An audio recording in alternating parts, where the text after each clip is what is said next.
Ora, este vídeo vai ter, vou falar de 3 exemplos de algoritmos de redes que são usados para responder a certas questões de interesse biológico. Portanto, cada algoritmo é apresentado num artigo. Portanto, e começamos com este primeiro, The Network-Based Disease Model Discovery by a Novel Seed Connector Algorithm with Pathobiological Implications, em que aqui o objetivo é prever novos genes associados com uma certa patologia. Portanto, já existe informação para muitas patologias de genes que estão associados a essa patologia.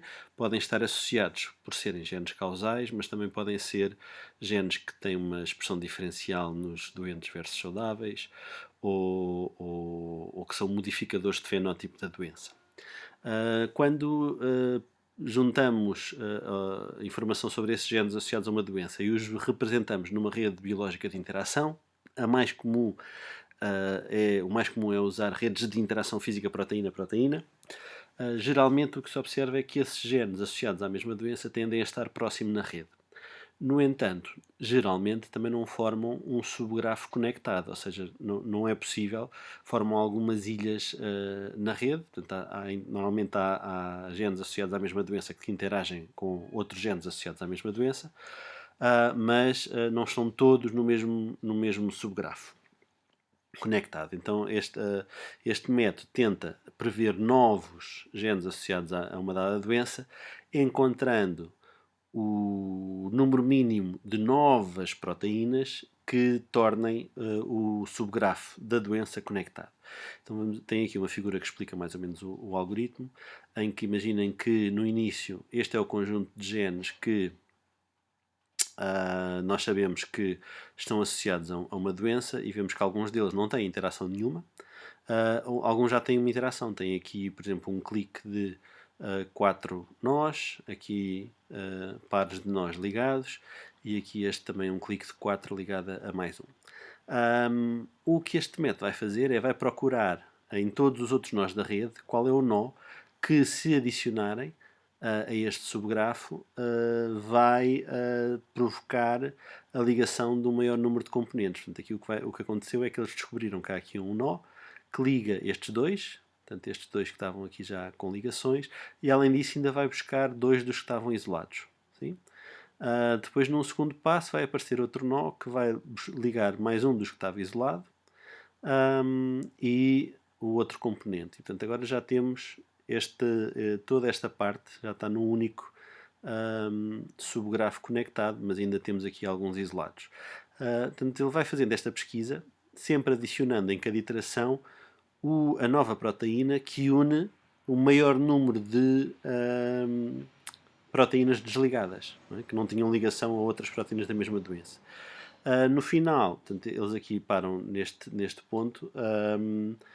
No final, em princípio, vamos ter, neste caso ainda falta aqui um, mas na última iteração iríamos ter um grafo conectado, e estes nós a cinzento são os genes que foram adicionados e que permitiram juntar todos os genes associados à doença num único componente conectado. Portanto, e o output deste método é que estas nós a cinzento provavelmente são proteínas envolvidas na mesma doença.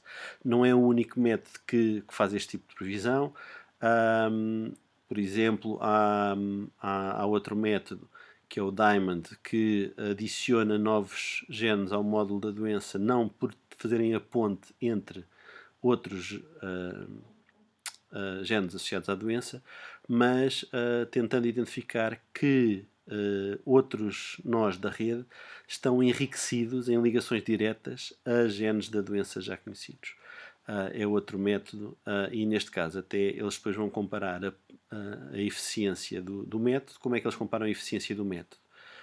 Na prática eles começam com um módulo de doença, portanto, a lista dos genes associados a uma dada doença, escondem alguns do método e depois aplicam aos restantes genes o método que vai tentar prever novos elementos, e se ao fazer essa previsão apanharem alguns dos genes que foram escondidos na fase inicial, quanto mais apanharem, melhor é o método.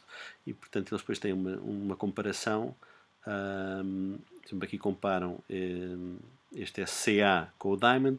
Na realidade, este SCA o SCA é do Seed Connector Algorithm, mas este SCA, nos slides sobre a biologia de redes, eu falava alguns de um método que era o Steiner Tree Problem. Na prática, este método é uma implementação do Steiner Tree Problem, ou seja, está a tentar encontrar o número mínimo de nós que é necessário adicionar para tornar os nós de input um subgrafo conectado.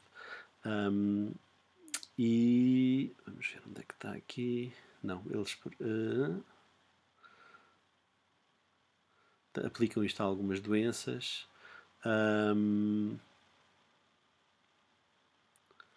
Então comparam com o Diamond, é só ali naquela tabela. E o que eles veem é comparam o número de proteínas previstas que ambos os métodos conseguiram prever. Por acaso eu achava que eles tinham feito outro tipo de validação.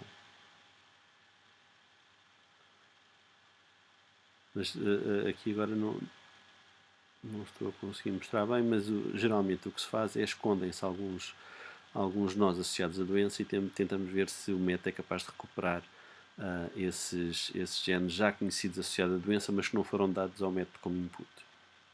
Aqui depois fazem, por exemplo, uma avaliação que é saber se os nós que foram adicionados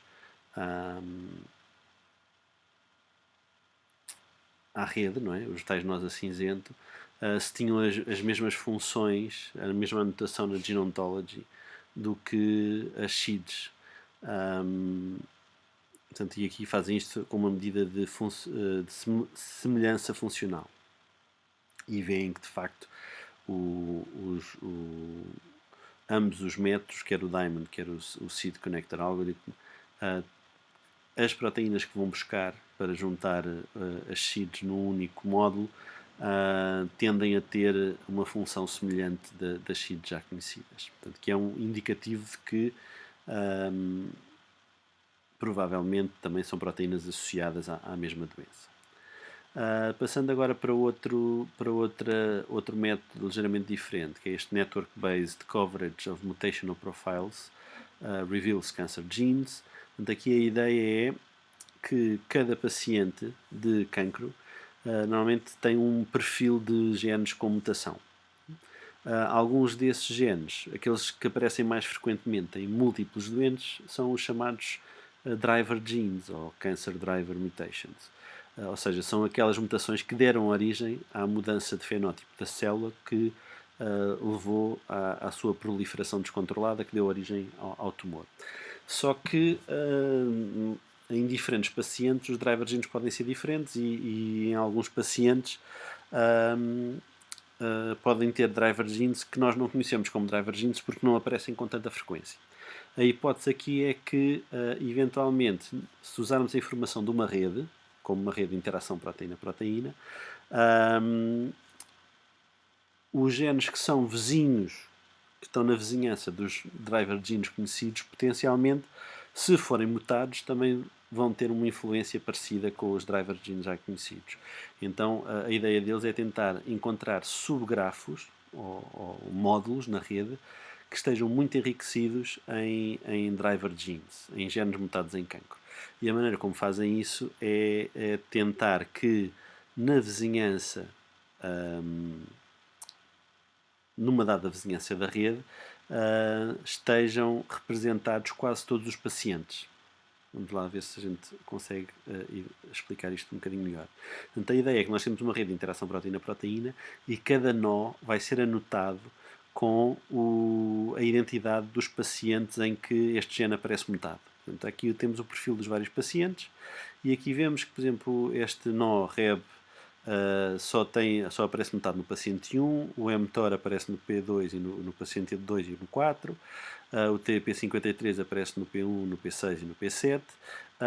Portanto, e o objetivo é tentar encontrar o subgrafo mais pequeno possível que contenha o maior número de pacientes mutados no subgrafo, ou seja, que a maior parte do subgrafo contenha pelo menos um gene para cada paciente.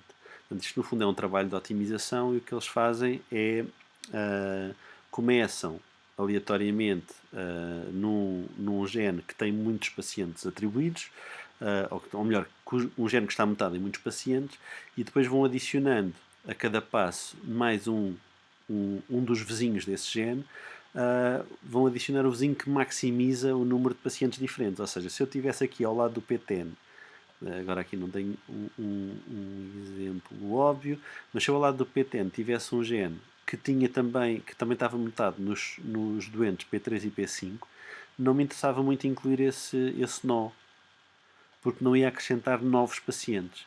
Portanto, acrescentar aqui o TP53, que tem o P1, P6 e P7, que não são os mesmos pacientes, vai maximizar a cobertura deste par de genes em termos de número de pacientes. Pronto. E a ideia do algoritmo é toda tentar encontrar subgrafos que maximizam esse número de pacientes envolvido e ao mesmo tempo que sejam o mais pequenos possível.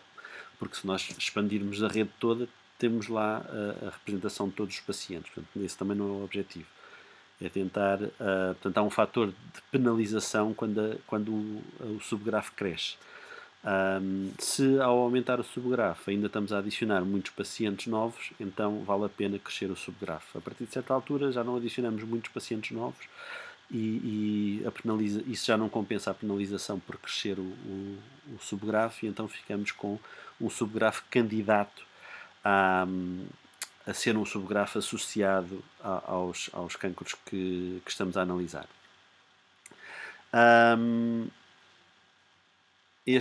Para ganhar alguma robustez na análise, o que eles fazem é dividem, não usam sempre o número total de pacientes, escolhem 80% ou 85% dos pacientes, usam para analisar, e depois veem se os mesmos genes aparecem em módulos ótimos em vários conjuntos aleatórios de 85% dos pacientes. Depois fazem um ranking, por exemplo, aqui o TP53, nas 1000 vezes em que selecionaram 85 pacientes ao acaso, o TP53 aparecia no módulo ótimo em 93% das vezes, o PTN em 88% das vezes e por aí fora. E isso permite-lhes fazer um ranking dos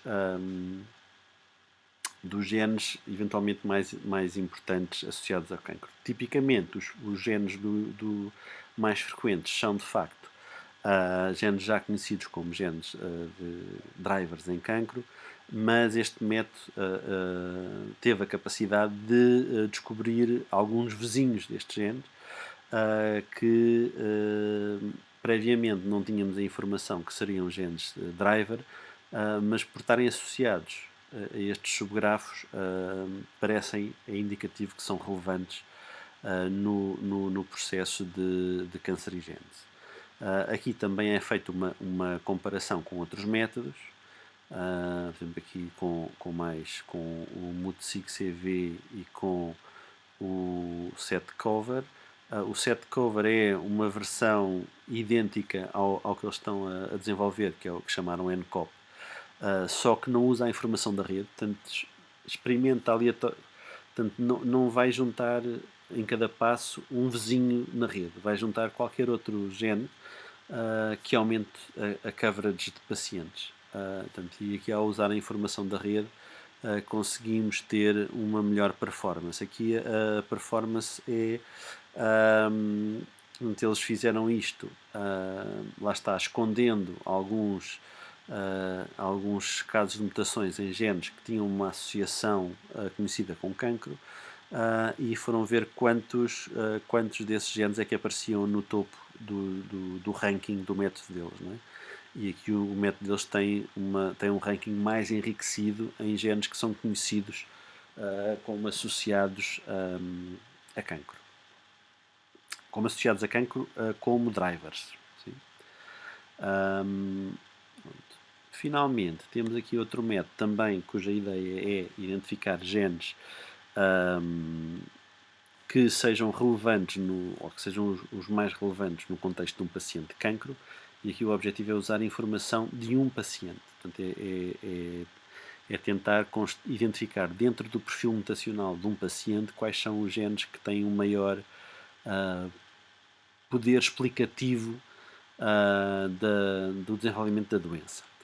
E eles fazem isso juntando, além dos dados de mutação, portanto, sequenciação do tumor, também usam dados de expressão génica, ou seja, eles vão identificar num dado paciente, eles sabem uma lista de genes que estão mutados e uma lista de genes que são diferencialmente expressos entre o tecido tumoral e o tecido vizinho que não é tumoral. E, além disso, vão usar informação de redes de interação globais, tanto, por exemplo, uma rede de interação proteína-proteína global, e, ao mesmo tempo, também pequenas redes que são vias. Por exemplo, se formos ao KEGG ou ao Reactome, encontramos vias que são definidas por um conjunto de genes ou proteínas e que têm um certo padrão de interação. Então, eles constroem, para cada gene mutado, vão construir um subgrafo que inclui esse gene mutado e os genes diferencialmente expressos que pertencem a uma certa via. Portanto, só vão fazer esta análise para algumas vias do Reactome ou do KEGG que estejam enriquecidas em genes diferencialmente expressos. E depois vão juntar numa subrede o gene mutado, aqui representado a verde, os genes diferencialmente expressos, que estão aqui no rosa, e depois vão adicionar os genes que, apesar de não serem diferencialmente expressos, pertencem à pathway dos genes diferencialmente expressos, e depois vão à tal Global Network, que é uma rede de interação proteína-proteína global. Vão buscar os primeiros vizinhos de todos estes, ou seja, quer dos genes da pathway, quer do gene mutado. E com este conjunto de proteínas ou de genes ou proteínas, fazem uma subrede. Nessa subrede, o que é que eles vão tentar fazer? Vão tentar encontrar qual é a via ou o caminho que começa no gene mutado e que, no menor número de passos, consegue englobar a maioria ou o maior número dos genes mais diferencialmente expressos. Ou seja, vai ser feito um algoritmo que começa no gene mutado e vai tentar escolher primeiro qual é o primeiro vizinho, que neste caso ele tinha logo um vizinho direto que era um gene diferencialmente expresso, e quanto maior for a expressão diferencial, mais pontos dá a esta pathway. Mas às vezes é necessário, não é o caso deste exemplo aqui, mas é necessário, para chegar a alguns genes diferencialmente expressos, é necessário passar por alguns genes que não são diferencialmente expressos. Se isso acontecer, vai haver uma penalização para o score desta pathway. Mas pode compensar para chegar a um gene que tem uma expressão diferencial muito intensa. E, portanto, o que aparece aqui nestes números são os genes têm um peso negativo. Se forem diferencialmente expressos, têm um peso positivo que é idêntico ao fold change da análise de expressão diferencial. Se não forem diferencialmente expressos, vão ter um peso negativo que é igual ao seu degree, ao número de interações, levantado a um fator penalizador alfa. Este degree, a ideia é, se eu conseguir fazer esta pathway e tiver que juntar nós que não são diferencialmente expressos, vou fazer os possíveis por juntar elevado, tem muitas interações, portanto a pathway que os atravessa é muito inespecífica. Portanto, damos mais peso ou ficamos mais satisfeitos se tivermos uma pathway explicativa de como é que esta mutação gerou estes efeitos de diferença transcricional, se incluirmos o menor número de genes não diferencialmente expressos e aqueles que incluirmos diferencialmente expressos que tenham o menor degree possível. Por outro lado, as próprias interações também têm um score negativo. Porquê? Porque a ideia é, sempre que possível, adicionar interações que sejam interações da pathway, ou seja, estas interações a vermelho eram interações entre genes que faziam parte da pathway, e portanto já temos uma maior evidência de que é uma interação relevante do ponto de vista funcional. As interações a preto são interações da rede global de interação proteína-proteína e nós, portanto, não temos, temos alguma indicação que estas duas proteínas interagem fisicamente, mas não sabemos se essa interação tem algum significado funcional ou não. Portanto, tem um peso, uma penalização um bocadinho maior. Portanto, e desta forma é possível tentar calcular um score para uma dada pathway, que é igual ao somatório dos nós, dos pesos dos nós e dos pesos dos edges, e isso vai dar um score final. Portanto, é feita uma otimização, que é uma pesquisa em todas as pathways que começam neste nó, e isto é feito iterativamente, ou seja, começam neste nó e avaliam a pathway com os 3 vizinhos possíveis. Neste caso, era a melhor escolha, que dava um score maior, era se a ligação fosse a este gene diferencialmente expresso. Depois já temos a pathway com o gene metade e o gene diferencialmente expresso e vamos procurar qual dos seus vizinhos é que contribui mais para o score da pathway. Então, como tem um vizinho que é diferencialmente expresso, e além disso a ligação é uma ligação da pathway, vai ser esta a escolha. E por assim adiante até chegar dentro desta subrede, qual é a pathway que obtém o maior score. A pathway não cresce indefinidamente até incluir todos os nós da rede, porque, por exemplo, aqui nesta situação, a pathway tinha avançado até aqui e agora qualquer uma dos passos seguintes ia criar um score negativo, sem que no passo seguinte houvesse algum benefício. Portanto, não valia a pena continuar. Sim? É mais ou menos este o raciocínio do algoritmo. E pronto, são 3 exemplos de soluções de análise de redes que tentam prever ou estabelecer relações que são biologicamente relevantes.